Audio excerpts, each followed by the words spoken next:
Canudos foi destruído pelo que representava. Incomoda o Estado, incomoda a igreja, incomoda os coronéis poderosos que estavam perdendo seus trabalhadores, que seguiam Antônio Conselheiro para Canudos. Canudos foi destruído porque era um perigo para os poderosos. Olá, sejam bem-vindos ao História com Sabor. Hoje nós vamos ver os 5 pontos principais para entendermos Canudos, o Arraial de Canudos, a sua ascensão e a sua destruição. Vamos ver os 5 pontos. Segundo Rui Facó, em seu livro Cangaceiros e Fanáticos, os sertanejos eles tinham 3 caminhos: se tornar jagunço de algum coronel, claro, ficar sob suas ordens e fazer todo o serviço sujo que os coronéis daquela época mandavam. Virar cangaceiro e viver por conta própria. Podia ser morto a qualquer momento e a violência era muito grande. Ou também ele podia seguir um beato. É isso que a maioria das pessoas que fizeram Canudos, que seguiram Antônio Conselheiro, que fundaram o Arraial de Belo Monte, fizeram. Mas os 3, segundo o próprio Rui Facó, no livro Cangaceiros e Fanáticos, os 3 elementos, os 3 caminhos buscavam a sobrevivência. O sertanejo, ele queria sobreviver dentro de uma região inóspita, violenta. Buscava a violência ou buscava Deus. Mas, às vezes, mesmo buscando Deus, esse camponês tinha que lidar com a violência do Estado, da igreja e dos coronéis. Antônio Mendes Maciel, um homem simples, do povo, religioso, dizem as más línguas que foi traído pela esposa. A partir do momento que ele sai de casa e passa a perambular pelos sertões, pregando a palavra de Deus, já que ele era religioso. Mas sua pregação nada tinha a ver com as pregações da Igreja Católica, apesar dele receber o nome de beato. Prof, o que era beato naquela época? Beato era aquele que falava a palavra de Deus sem ter uma relação formal com a igreja. Não foi apenas Antônio Conselheiro.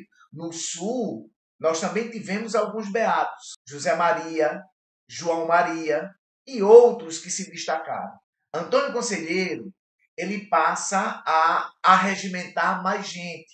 Toda vez quando ele parava em uma região e começava a pregar, a pregação dele chamava a atenção do sertanejo, porque ele dizia que o sertão vai virar mar, o mar vai virar sertão. Aquela pregação era diferente das dos padres católicos que estavam a serviço do Estado e estavam a serviço dos poderosos. Ele, na realidade, pregava o conformismo dos sertanejos, enquanto que Antônio Conselheiro dizia que a miséria não era coisa de Deus e também criticava a recém-república. Ele dizia que a república era coisa do diabo, mas veja, na monarquia, o sertanejo que tinha um pedaço de terra não pagava imposto, que tinha uma vaquinha para tirar o leite dos filhos, não pagava imposto. A partir do nascimento da República, se você andasse com um torrão de terra no meio da rua, você tinha que pagar imposto. Então, para o sertanejo, a vida ficou pior. Era isso que Antônio Conselheiro criticava em relação à República. E, logicamente, isso foi muito utilizado. Antônio Conselheiro, ele chegou a criar um arraial que ficava apenas atrás de Salvador, em termos de quantitativo de pessoas que viviam lá.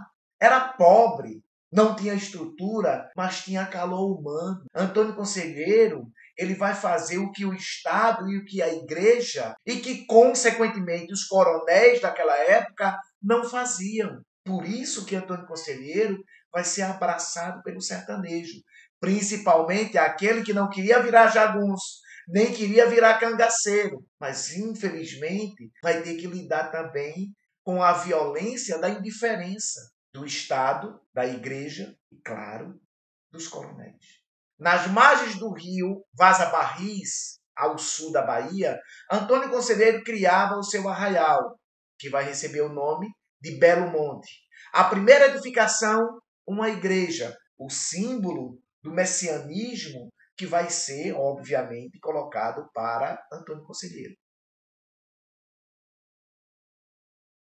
Antônio Conselheiro tinha suas regras. Não podia entrar em Canudos bebida alcoólica, apesar de que, obviamente, os homens lá davam um jeitinho de beber escondido do conselheiro, já que era grande demais o arraial. Mas, por lei, não podia entrar bebida alcoólica. Não podia entrar também armas. Tudo que era produzido seria dividido igualmente entre todos aqueles que lá viviam.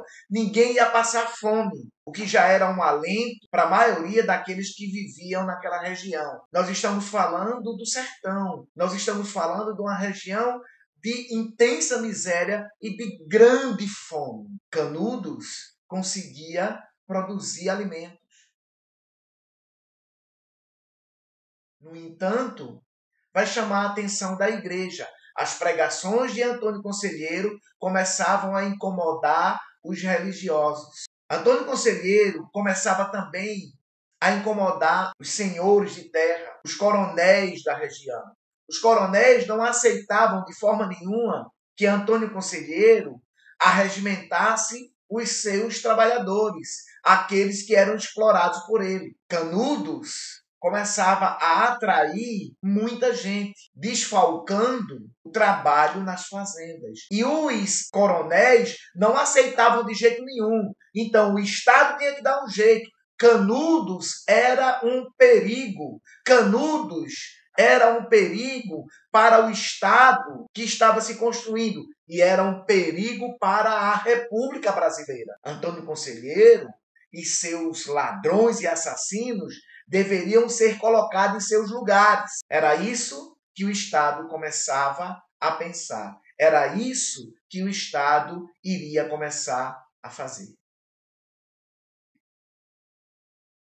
Existem duas visões para que a gente perceba Canudos de forma mais coerente. Claro que o grande livro sobre Canudos foi escrito por Euclides da Cunha, que não é apenas sobre Canudos, é sobre o sertão. Os Sertões é a obra mais importante sobre Canudos, mas eu prefiro a de Rui Facó, Cangaceiros e Fanáticos, que mostra a realidade talvez mais apropriada do que o próprio Euclides da Cunha. Não dispenso a visão de Euclides. Eu acho que ele era um bom escritor. E ele escreveu em loco. Ele escreveu no momento que estava acontecendo a guerra. Por isso, inclusive, foi traído pela mulher no Rio de Janeiro. Mas ele escreveu uma obra recheada de elementos importantes. Mas a visão do homem do Rio de Janeiro, da classe média, de como a classe média enxergava Antônio Conselheiro e Canudos. Rui Facó, ele talvez enxergue de uma forma mais próxima da realidade. Eu prefiro a visão de Rui Facó. O Estado começava a tomar suas medidas. A primeira expedição, ela sai com 100 homens, porque não era nada demais destruir, colocar no seu lugar um bando de pobres, um bando de desordeiros, um bando de bandidos. Manda 100 soldados, como diziam os políticos baianos, e está tudo certo. A primeira expedição foi. Os canudenses botaram para correr e ainda tomaram suas armas. Assustou, então, as autoridades. Está vendo? Canudos é uma região onde tem bandidos, aquelas pessoas que estão ocupando a terra do Estado. O que é que acontece? A segunda expedição. Dessa vez, mais de 600 homens. Os canudenses vão defender o seu chão, vão defender as suas lavouras, vão defender a sua casa, vão defender a sua dignidade. E rechaçam também a segunda expedição. É aí que entra Moreira César, remanescente da revolta da Armada. Moreira César, que tinha um apelido de corta-cabeça, chegou em Salvador contando lorota. Hoje, tomo café em Salvador, mas à noite vou tomar café com a cabeça de Antônio Conselheiro em meus pés. Moreira César levou 1.300 homens. realmente imaginava que seria tranquilo matar um bando de desordeiros.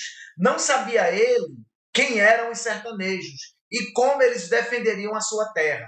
Foi derrotado e teve sua cabeça arrancada dos ombros. Rio de Janeiro virou uma profusão. E se Canudos virar uma realidade em todo o país? E se todo pobre resolver criar um arraial? E se o pobre resolver se organizar sem o Estado, sem a igreja e sem os poderosos? É aí que entra o exército com força. A quarta expedição, ela deveria destruir Canudos. O cerco foi feito. Os militares entravam no arraial não apenas matando os homens que lutavam, mas estuprando as mulheres, sequestrando as crianças, matando os velhos. O exército brasileiro cumpriu a sua missão, destruir aquilo que representava um perigo para quem estava no poder.